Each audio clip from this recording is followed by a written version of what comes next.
Madami po akong preparation na ginawa, lalo na yung mga nagpapatraining po ako kahit sa mga, yes po. Nagpapatraining po ako sa mga expert po. Tapos, ginawa ko talaga yung the best ko para lang po sa project. Thank you. And also, a part of their preparation, because the competition is quite really tough, because there's going to be a lot of exposures and the things that she needs to work on, like her talent, costume, and the rest of the activities that we shall be having on the competition during the entire duration of the competition. So we are working on it. So we have tied up with designers, Filipino designers, who is going to make her national costume and her evening gown as well, and everything that needs to be ready and be prepared for the competition. But also, she just started, she's working on her pastorela and her Q&A and at the same time personality development, because this is really something new to her. So, well, although she's in the process of adjusting, but she's quite overwhelmed with everything that's going on right now. But I'm pretty much sure that she will definitely be ready at the competition. Thank you. Looking forward. Thank you so much. Now, let's move on with another question here from Celso. Hi, Celso. Hello, Madam Claudia. I'm here. Pageant nowadays are advocacy driven. What is your advocacy as a Miss Earth International candidate? My advocacy is saving the earth through changing our acts. We cannot deny the fact that our earth is not in a good shape. Climate change is already here, and as a mother, I know my children already what climate change is all about in schools and almost everywhere. My advocacy is about changing my actions in ways that my children would feel and see that I am a good role model protecting our Mother Earth. With this, my children will also do the same, and they will become an instrument for the rest of the children to follow. Mothers, let your children come to you and stress the importance of their global responsibility that needs the local action to continue saving our environment. That's all. Thank you. Thank you so much, of course, for that wonderful answer to that question from Celso. Now, let's move on to another question from our friend from SM Anaheim. Hello, good afternoon, Ma'am Claudia. If you have one thing to achieve in this competition, what would it be and why? I want to win. Yun po talaga yung achievement na po na gusto ko po. Like, kaya nga po ano dito parang po, ipakita ko po na kaya natin as Pilipino na lumalaban. Yun lang po. In addition, of course, we want to achieve the really best represent Philippines, but at the same time, the main goal here is to win the competition, kasi para naman sa ato lahat, para naman sa mga lahat ng Pilipino, to make you all proud. And at the same time, what we want to achieve is to really bring change and materialize our advocacies. Thank you so much for that. Now, let's hear it from our friend from Barangay LS, John Contadilla. Hello, ma'am. Good afternoon. My question is, hello, ma'am. I'm here. Kayo po ba ay nag-join ng pageant nung kayo'y dalaga pa? Ayos po, nung high school days ko po, in terms personality sa school at sa mga neighboring towns po, with my sister po.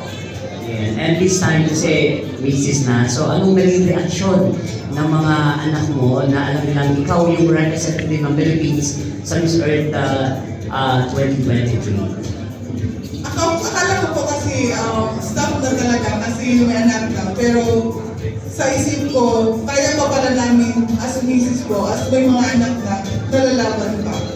That's all po. Thank you very much and congratulations in advance. Thank you po. Thank you, John. Now let's move on to a friend of ours from PTV4 for another question. Hello, Miss Claudia. I'm here. So, Tubal Talakay po from PTV4. So, preparing the competition, especially for international competition, is very tough.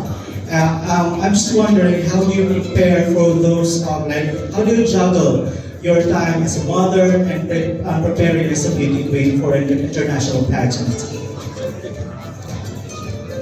Time management lang po talaga kasi ako as a mother of 7 children, I'm also a businesswoman there in our place in Bohol. Pero sumasali ako ngayon, time management lang talaga. Kakayanan natin po. One more question for me. Anyone can answer this question. For international pageant, you need the support of the Filipino people. So is there any way that we can support, like text or vote, something like that? How are we going to support you throughout your competition? That's it. Thank you. Just to make it clear, yung voting system po nila for the competition po. Yes.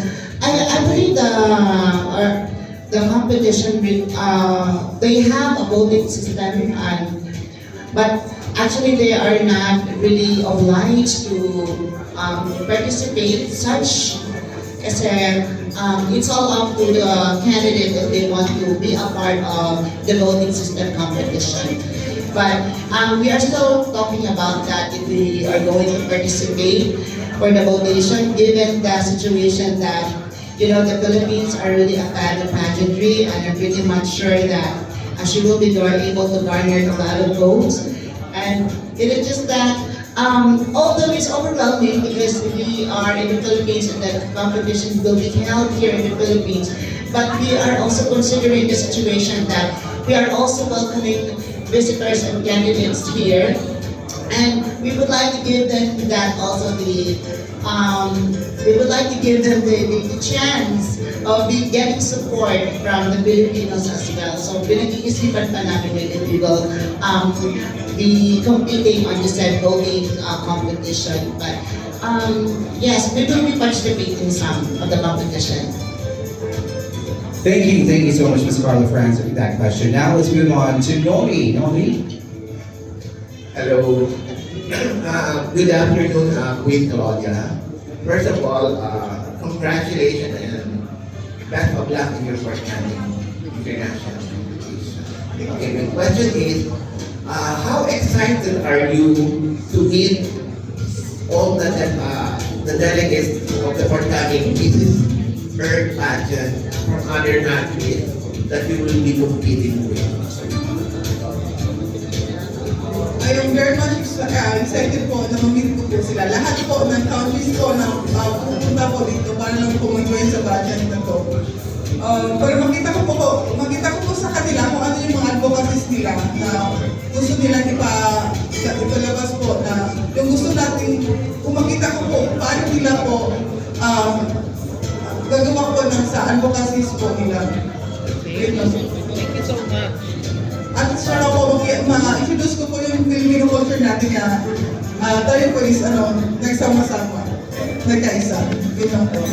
Thank you so much for that. Now let's move on to our friend from GMA, Sir Gabby. Hello. Hi po. I assume naniniwala naman kayo natin that it's never too late to go after your dreams. Ano na lang yung message mo to mga mothers or mothers out there na gusto mag-join or just to go after their dreams? To all the mothers out there, may sasabi ko lang po, hindi pa pala huli ang lahat. Age is just a number. Ika nga. Meron pa pala tayong pag-asa na kung ano po tayo, kung may nakaraan tayong ganito po na nag-join ng pageant, at least po, ngayon po, makikita natin na kaya pa pala natin mga misis na sasali pa pala ng mga pageant na ito. At i-achieve yung dream nila na kaya po, hindi ko na inakala na sasalit ako ng international pageants pa talaga. Pero nagawa ko po. It's a big dream po. Dream come true ko po to. Thank you po. Thank you so much, Ms. Claudia, for answering that question. Now let's move on to our friend from Pageant 101. Of course, we have Trevor. Good afternoon, Ms. Claudia. So,